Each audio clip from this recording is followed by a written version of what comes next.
Hey everybody! I'm back. I've missed your faces. I'm so excited to be back. You're probably wondering, why am I sitting on my bed with a Christmas tree? That's a really great question. Let me give two different points.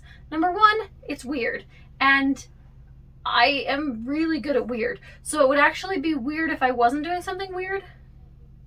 Do you follow? Secondly, I need to string lights on our Christmas tree. This, my friends, little tiny beauty, is our Christmas tree, for the whole house. For those of you that don't know, my family and I live in a 42-foot fifth wheel camp trailer. It still sounds so weird to say it. We've been living in the trailer for 8 months now.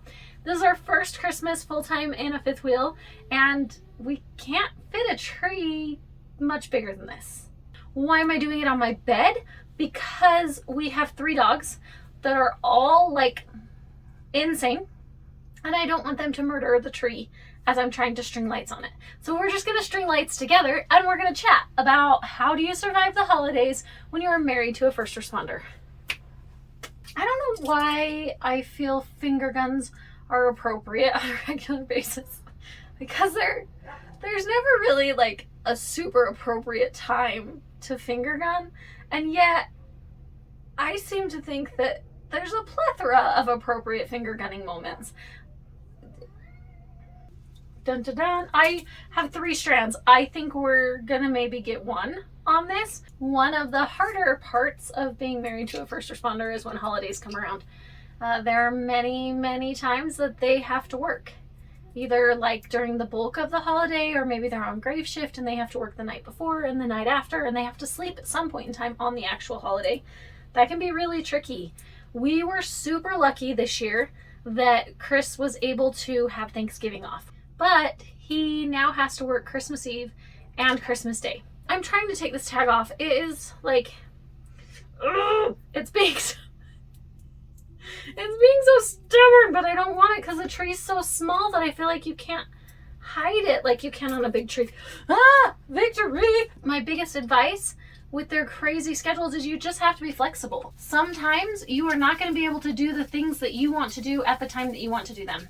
And I know that can be disappointing and really frustrating at times, but that's just the reality of the situation. You have to change things up, and it's not always going to happen the way that you picture it, and that just kind of has to be okay.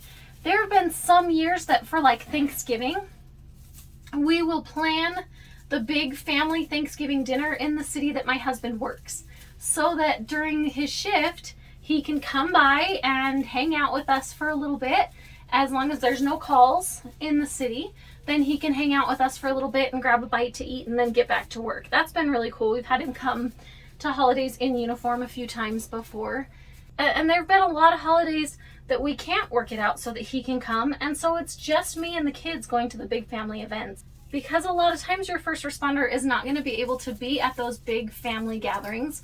One thing that we have started doing in our house is to create our own traditions. We have a tradition that on Christmas Eve, the kids always open a big gift that has pajamas for each of them. It has a board game for the whole family, and then it has a movie. We always try and find a time that works for his schedule that he can be there when the kids open it. Some years he's there to play the board game with us and he's there to watch the movie with us, and other years it's something that the kids and I have to do without Dad. There's a lot of independence required when you are married to a first responder, because there's a lot of stuff that their schedule doesn't allow them to participate. And I don't say that as a bad thing. It's just the reality of what it is. Another tradition that we have started is to have a fancy Christmas dinner. We do it every year, but the day that we do our fancy Christmas dinner is kind of up in the air each year. Sometimes we've done it on Christmas Eve, other times we've done it on the 23rd or even the 22nd, depending on what his work schedule looks like. But we know that it's going to happen. We are going to spend that time together as a family. Another thing that is very important with surviving the holidays is communication. Now communication is just the biggest thing in any relationship, right? But when you add in the intense schedule and the crazy things that they have to deal with at work and the high level of stress that they have and the almost single parenting half the time, it's really, really crucial that that communication be super open so that you guys know what to expect from each other and you know when you can depend on one another. I found that for me, managing my expectations is really important, and that communication helps to manage those expectations. Like if I expect that he's going to be home and then all of a sudden he's not, I struggle a lot more mentally and I get really frustrated and I have a hard time with that. So knowing for sure whether I'm going to have him available or not is super duper helpful in me knowing what to expect. Am I a single parent through some big event, or is he going to be involved? You know what I just realized? Oh my gosh, this could be really bad. I never tested these lights. Let's find out if I just wasted a bunch of time, okay?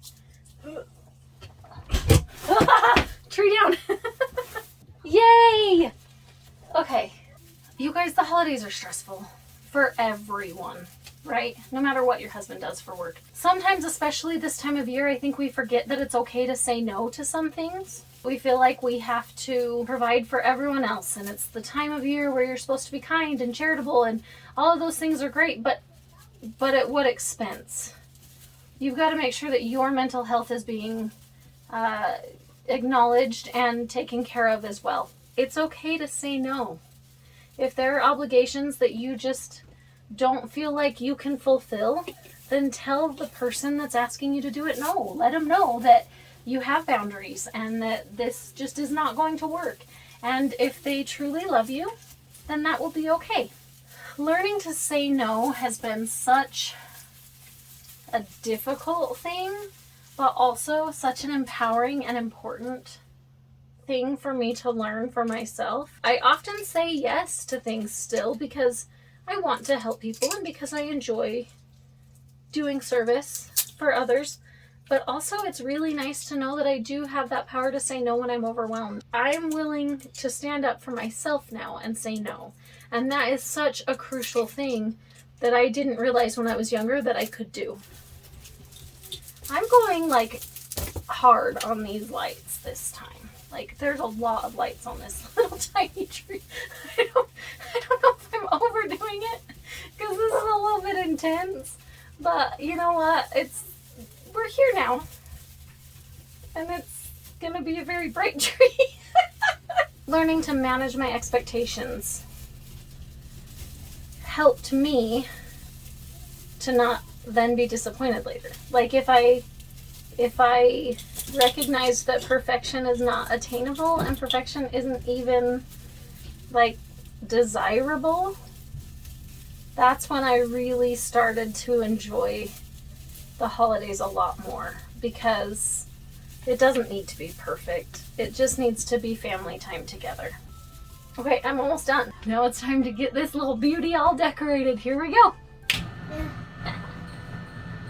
Tree is ready for Christmas. And Porter wants to show you guys what our house looks like with only Christmas lights on and no other lights. You ready, Porter Pie? Yeah. Turn off the living room lights too. Perfect! What do you think, Papaya? Does our house look pretty awesome?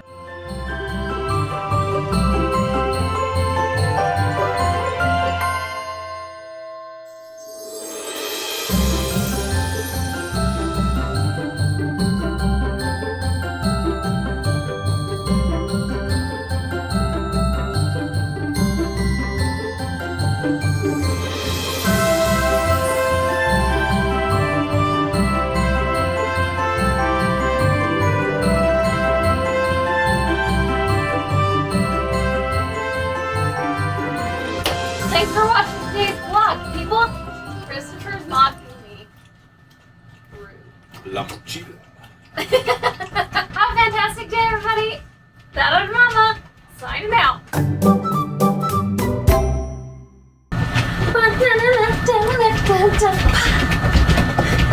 don't know if that'll make it in. Can I get another trailer?